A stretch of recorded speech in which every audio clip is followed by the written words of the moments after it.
Willie Moe Jr. here. Bruh, I got cussed out the other day. So I got on the phone with one of the brothers I used to do ministry with about 10 years ago. I'm all happy-go-lucky, excited to talk to him, but I'm noticing that his energy is a little far left. So instead of using my theological imagination, I say, bruh, what you want? He said, bruh, you know what, man? I just gotta come on out with it, man. I just gotta tell you what it is. I'm like, all right. Bruh was like, bruh, I feel away, man. You ain't never did nothing for me, bruh. You ain't put me on, bruh. I was like, when I moved out of the city, didn't nobody send me no little offering or nothing. I was living in a little bitty apartment, check to check. But I ain't say nothing. I just listened and listened. Bro went on and on. Man, I'm talking about he was giving me the business. Nigga, you nigga. Now, remind you, I'm in my office and I know it's some people 2 doors down and I'm the Christian dude, so I'm trying to keep my cool. You feel me? Finally, he called me a coward and I blew my top. Now, selfish I might be. Forgetful sometime I might be. But bro, I'm from Berkeley, Missouri. I ain't never been nobody coward, homie. Flat out. By this time, I'm on Google looking for Google flights so I can get to his city that night. I know, pray for me. Man,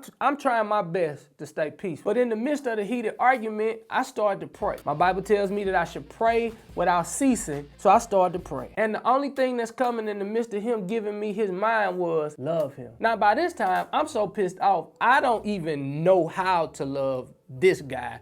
So every time he started talking and I talk back, at the end of everything I'm saying, I just start saying, bro, I love you though. Come to find out, he had some expectations that he had for me that I was unaware of. So of course it ended peacefully, but at the end of the day, I began to think about you and expectations people may personally have for you that you may be unaware of. Now there are personal expectations and total mission expectations. I noticed that if people's personal expectations outweigh the mission's expectations, they ain't gonna never be satisfied. Think about it. Your family members may be mad at you right now because of their personal expectations. In fact, you may hear, if I was you, I would at least did blank. That's a clear indication that they had a personal expectation of you that you were unaware of, totally going against your total mission of taking care of your family, keeping your lights on, and doing exactly what you are called to do, flat out. Maybe even if you think about it at work, the morale in your company may be down because of personal expectation. One of your team members may be upset because they have this amazingly bright idea, and you didn't take that bright idea. They had a personal expectation of making it up the corporate ladder and becoming who they always wanted to be. Every win seems bittersweet because of their personal expectation trumping the total mission's expectation. Flat out. So what's the solution? Number 1, you got to talk about the expectations early. Number 2, you got to discuss concerns quickly. And number 3, you got to learn to be flexible so you don't get bent out of shape. Remember, expectations are like fine pottery. The harder you hold on to them, the more likely they are to break.